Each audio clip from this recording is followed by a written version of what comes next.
tercera vez que Jesús se apareció a los discípulos después de resucitar. La tercera. Lo que significa que no fue para él suficiente aparecerse una sola vez. Que uno podría pensar que una sola vez basta, ya apareció resucitado. Sin embargo, lo hace 1, 2, 3 veces. Y lo sigue haciendo más veces antes de ascender al cielo. ¿Por qué hace Jesús este gesto repetitivo? ¿Qué busca con ello? Como nosotros somos muy dados a confiar en los sentidos, porque eso es lo que decimos, pero resulta que cuando los sentidos nos evidencian algo, nosotros no le creemos a los sentidos. Es que eso es una cosa extraña entre nosotros los seres humanos.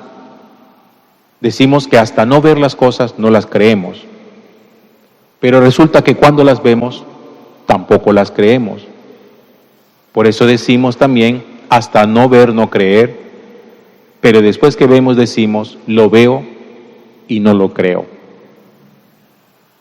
Es como si los sentidos avalaran nuestra experiencia, pero también de los sentidos desconfiamos. Entonces uno puede decir, no, es una ilusión óptica, es un espejismo, tú te lo imaginaste, la cabeza te produjo eso, no hay tal cosa. Así como cuando los niños dicen que tienen miedo porque a lo mejor debajo de la cama hay un fantasma y los papás vienen y le dicen, mira, no hay nada. Y los niños dicen, sí, es que yo lo he visto, y los papás afirman, no, no hay nada, los sentidos te engañaron. Por eso para Jesús es interesante e importante hacer este gesto repetitivo de aparecerse resucitado a los discípulos para confirmarlos a ellos, para que cuando ellos salgan a predicar, salgan con la convicción de que lo suyo no fue imaginación, sino que es un hecho real. Porque a partir de ese instante de la predicación de los apóstoles, ellos tendrán que jugársela el todo por el todo. Y ellos tendrán que salir convencidos a predicar que efectivamente Jesús sí está vivo y que ellos no se lo están imaginando. Ellos no se van a jugar la vida por una imaginación. Ellos van a jugarse la vida y a exponer su vida por una verdad. Una verdad que necesita ser conocida por todos.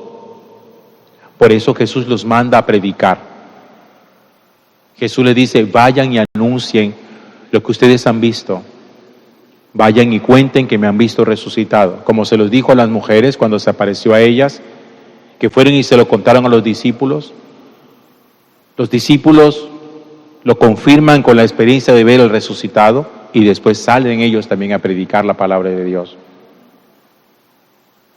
Yo, en una oportunidad, frente a esas cosas de la palabra de Dios, siempre me hago preguntas. Y una vez me preguntaba, ¿por qué fue necesaria la predicación? ¿No bastaba con que los discípulos lo hubieran constatado? ¿No basta simplemente con que otros digan que pasó y ya, que eso sea suficiente? ¿No basta la experiencia de otros? Y la respuesta es no. No basta la experiencia de otros. Como no basta la fe de otros, como no es suficiente la oración de otros, es necesario la propia experiencia y la propia oración. Miren, el camino de fe no es individual, pero sí es personal. Hay una diferencia filosófica entre la individualidad y la personalidad. La individualidad significa que lo hacemos solos, sin nadie. Por eso la fe no es individual, porque nadie hace camino de fe solo. Pero sí es personal, porque nadie puede vivir por otro la propia experiencia. Así como cuando alguien, imagínense ustedes un judío que nunca en su vida, nunca, por principio religioso, ha llevado un trozo de cerdo a su boca. Los judíos no saben a qué sabe el cerdo. Y nadie le podría decir a ellos a qué sabe. Para ellos saber a qué sabe el cerdo tendrían que tener un pedazo de cerdo en la boca. Porque hay experiencias que son comunicables, pero no se transmiten de manera existencial. Como cuando uno no ha probado algo y le da miedo hacerlo, y le pregunta a la otra persona, ¿a qué sabe?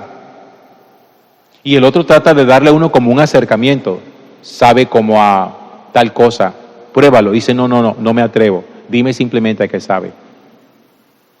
La comunicación de la experiencia de Jesús es así.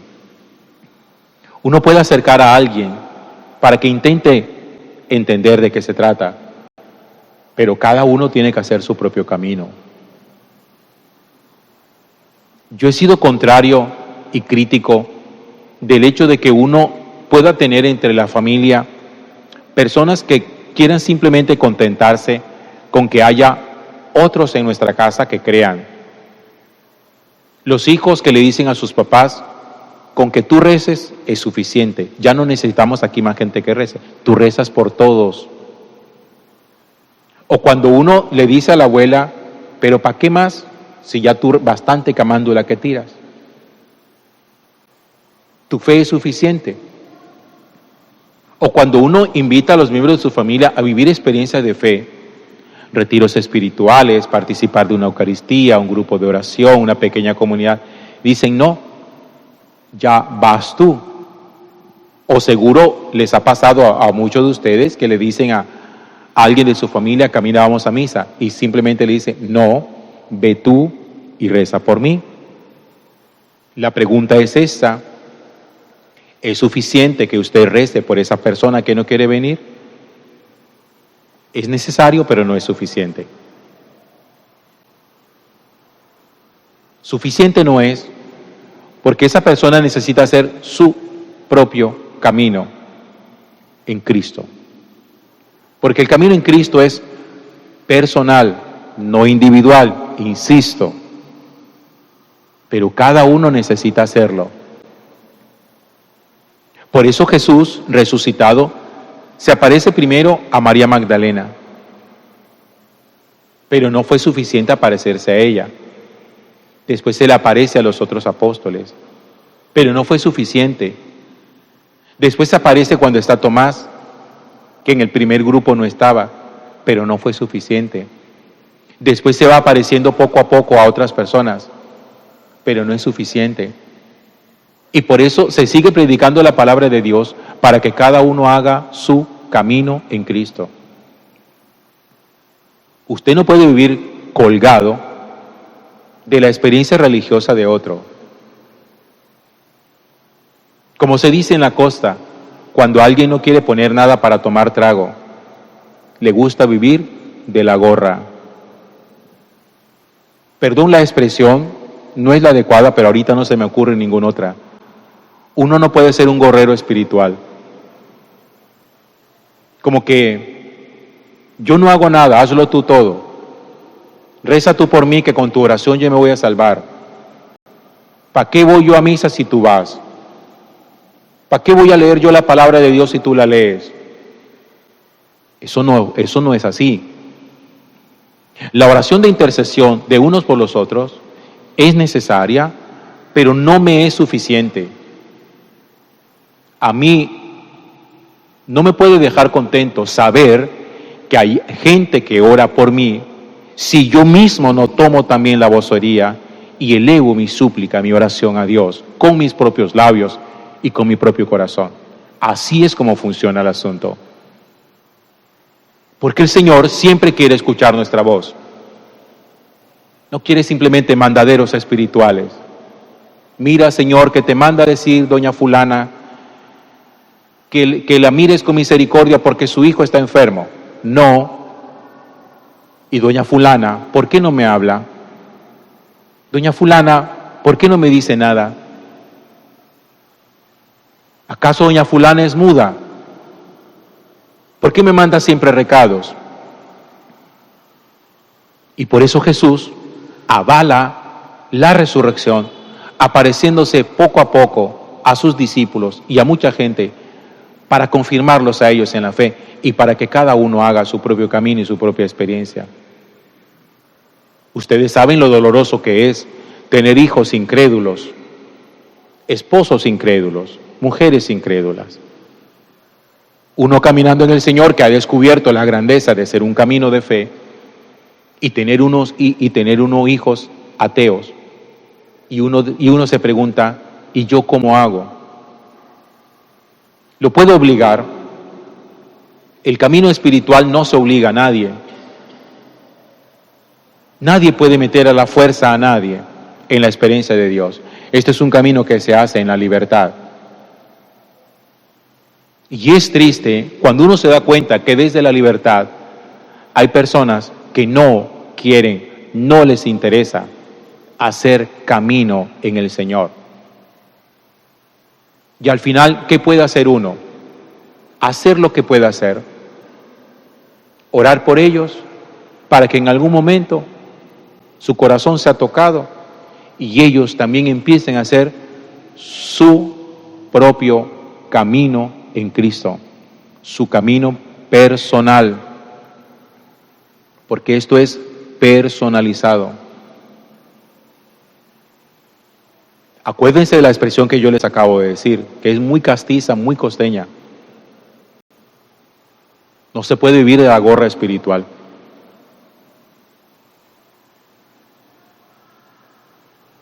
Y cuando alguien, y seguro va a sonar tosco, inadecuado, es que insisto que no, ahorita no se me ocurre ninguna otra palabra, pero como esa es tan castiza y tan nuestra, seguramente alguien le va a decir a usted, no, pero ¿para qué voy a ir yo? Ve tú y reza por mí. Dígaselo, no puede vivir siempre de la gorra de mi oración.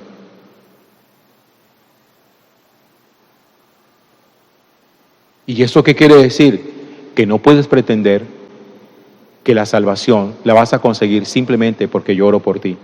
El Señor quiere escuchar tu voz, dígaselo así. El Señor quiere escuchar tu voz, quiere ver que tú hagas presencia, no quiere siempre que tú le estés mandando recados. Gloria al Padre y al Hijo y al Espíritu Santo, como era en el principio, ahora y siempre, por los siglos de los siglos. Amén.